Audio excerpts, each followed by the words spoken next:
ketua seluang. Ketua seluang, dia belajar dengan ketua seluang.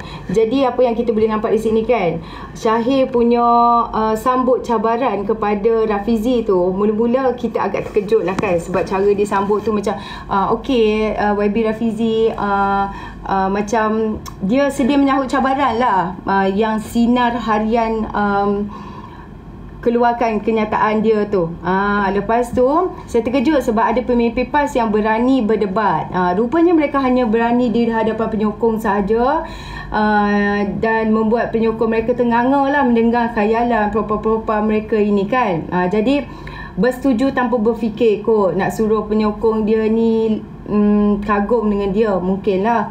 Sebab tu sama ada berdebat soal agama apatah lagi soal ekonomi, pemimpin PAS ni tidak akan berani sebenarnya, kerana bimbang penyokong mereka tahu mereka ini taklah sehebat mana pun.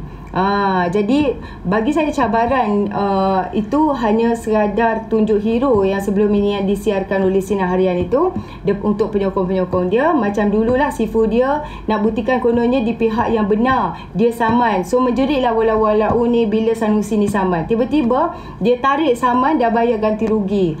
Kan? Bukan Sanusi, Haji Hadi. Tarik saman, dah bayar ganti rugi.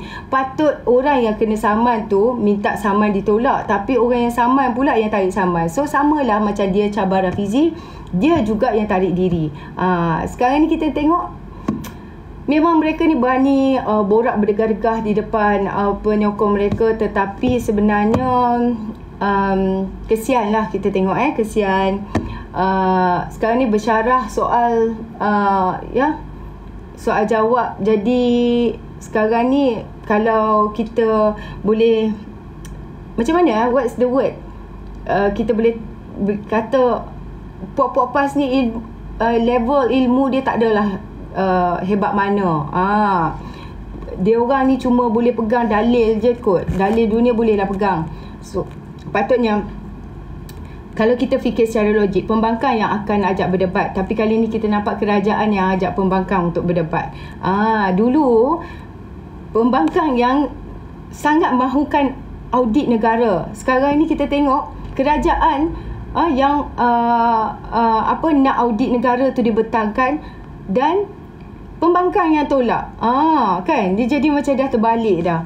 Okey, korang tengok ajakan debat Rafizi versus Perikatan Nasional, Azmin bekas menteri tolak. Sanusi PAS bekas MB tolak.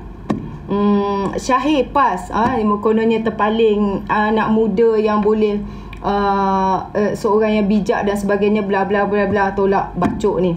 Jadi ketiga-tiga mereka ni dah tolak undangan debat Rafizi Ramli. Dan mereka hanya pandai sembang kencang di social media, di depan penyokong sendiri, di ceramah, tetapi penakut untuk berhujah secara langsung di hadapan seluruh rakyat Malaysia di depan kaca TV.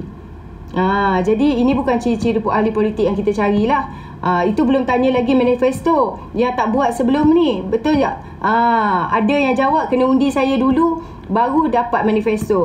Jam lah macam tu. Nak tunggu menang dulu, lepas tu kau duduk diam. Kan? Orang tak boleh nak tuntut manifesto dia.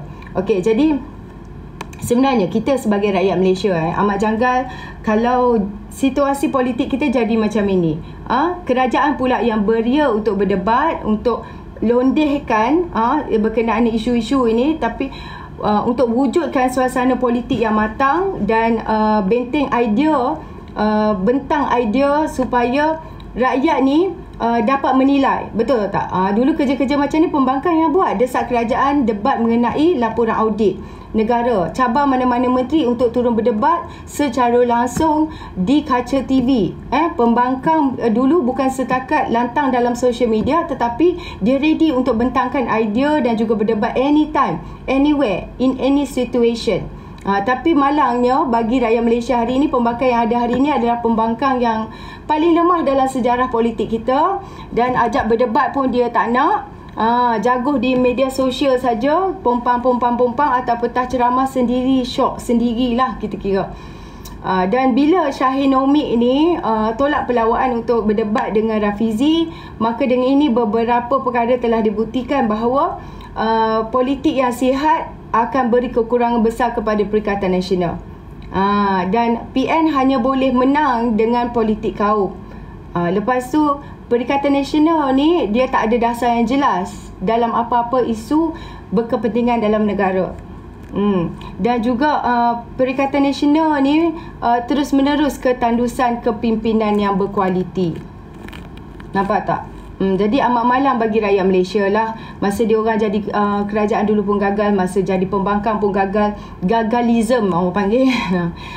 Gagalism. Okey, jadi apa yang saya nak sampaikan di sini, nasib baiklah mereka ni pembangkang. Gagal sebagai pembangkang tu tak kisah lagi kan. Kalau gagal sebagai kerajaan tu malanglah buat kita.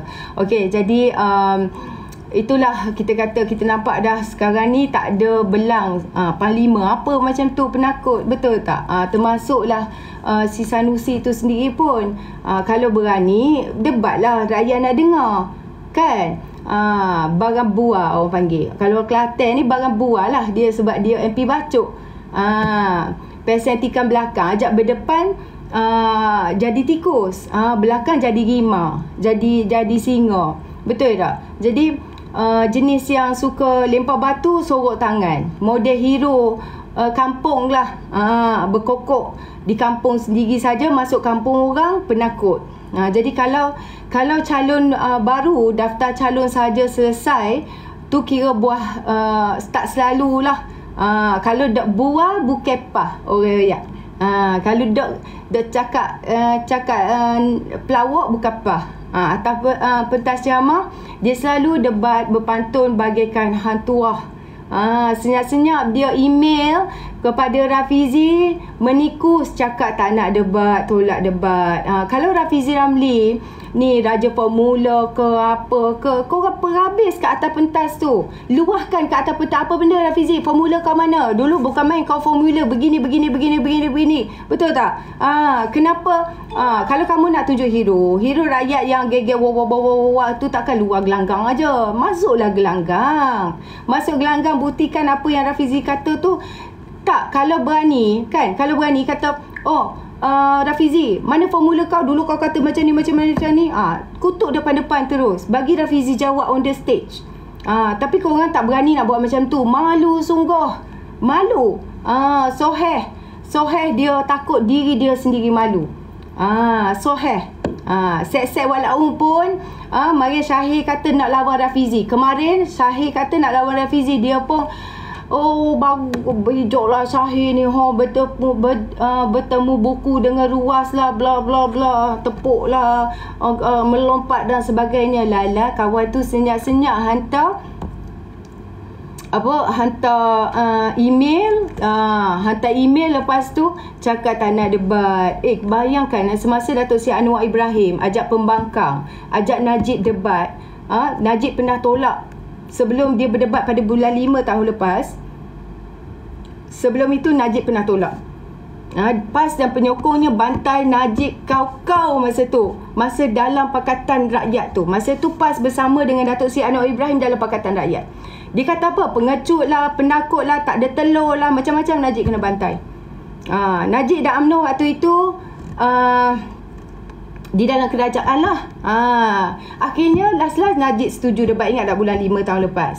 Dan kita boleh bandingkan pemikiran antara mereka berdua. Cuma rakyat tak ada rasa terkilan sekiranya kerajaan menolak waktu berdebat masa tu. Sebab pada rakyat, kerajaan masa tu yelah dia kerajaan kan, dia boleh lah dia nak terima atau tidak. Tapi Najib choose to debat. Maknanya Najib ni lebih bertelur daripada kepit-kepit. Najib ni pun dia lebih bertelur daripada si Sanusi lah. Dia lebih panglima daripada Sanusi lagi lah.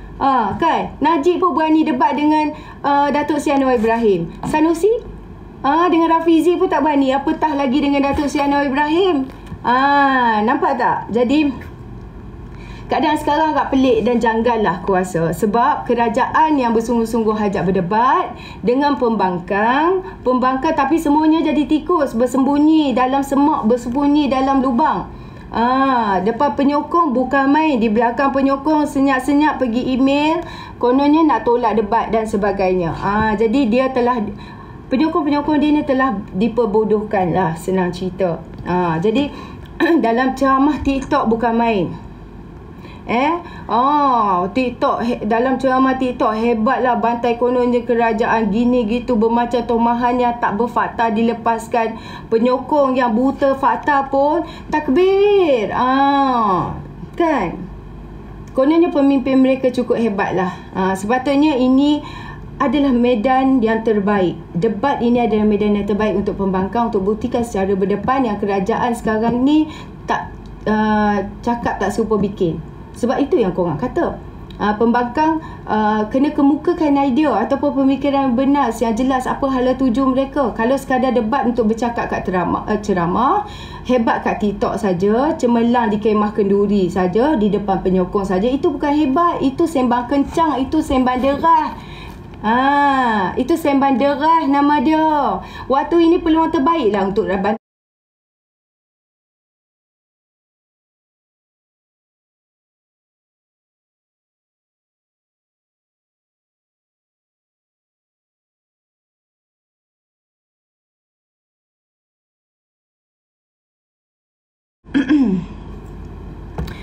jadi dah tak puas hati banyak benda dengan Rafizi kan. Ini adalah flow yang terbaik untuk bantai Rafizi. Sebab Rafizi kau ni hanya pandai keluarkan formula tapi sekarang kenapa tak buat? Ini tidak. Semuanya lari ketakutan dengan pelbagai alasan. Jadi kalaulah berani komplain saja tapi tak berani nak berdepan, dia takut buah fikiran dia tu, ataupun dia takut penyokong dia tahu dia ni tak cerdik. Jadi Yang Sanusi kononnya Panglima, terpaling Panglima pun takut juga. Hanya popular disebabkan mulut biadab dia, mulut celupa dia, hina orang, fizikal orang, mempermainkan institusi diraja. Ini ke yang dikatakan Panglima. Jadi Azmin yang berdegar-degar sembang kosong dari Gombak lari ke Hulu Langat. Nak cari makan kenalah cari makan dari tempat yang selamat. Pergi lawan dengan perempuan, sebab lawan dengan lelaki dia tak boleh nak menang. Jadi nampak sangat penakut juga bila diajak berdebat. Jadi nak tahu juga pembangkang yang nak bawa Malaysia ni, sebenarnya kita nak tahu juga pembangkang ni nak bawa Malaysia ke arah mana. Sebenarnya jika nak menyatakan idea dan pemikiran dari segi ekonomi, hala tuju, nak bawa Malaysia ni ke mana? Betul tak? Jadi pembangkang yang ada hari ni aku rasa cukup low class lah. Daya pemikiran yang lembam. Sebab itu bila dia ajak berbahas mengenai laporan ketua audit, semua pakat lari daripada dewan tu. Semua pakat lari daripada parlimen. Boleh lingkup dan binasa Malaysia jika pemimpin seperti pembangkang ini diberi mandat jadi kerajaan. Nanti habis urusan rasmi kerajaan mereka bahas di TikTok. Macam TikTok di Dewan Undangan Negeri pula. Dan di Kemah Kenduri, bukannya di Parlimen. Korang bayangkan. Sebab dia punya KPI pun memang di TikTok. Di TikTok pula dah, di Kenduri. Okey. Satu perkara lagi. Okey, saya nak baca di sini adalah dipercayai ada pihak yang memilih memetik titah Sultan Nazrin pada 2013 untuk ditularkan. Semula dengan tujuan mahu mempengaruhi pengundi. Ini PAS punya kepala otak ni. Lepas tu Kak Hawa okey ke tu? Dia buat ada satu video lah yang mengatakan dia memetik kenyataan Sultan Nazrin pada tahun 2013. Pejabat Istana Perak dah buat laporan polis terhadap pihak yang memutarbelit ucapan Sultan Perak kononnya berpihak kepada PAS. Polis dah beri amaran tapi mereka ni masih degil lagi. Nak salahkan siapa lagi sekarang ini, saya nak tanya. Perikatan Nasional, Sultan tak sokong PAS lah. Sultan Perak tak kata dia sokong PAS lah. Jangan perasan sangat lah. Perikatan Nasional, jangan nak perasan lah. Geram betul aku. Suka hati je nak babitkan Sultan time korang berkempen.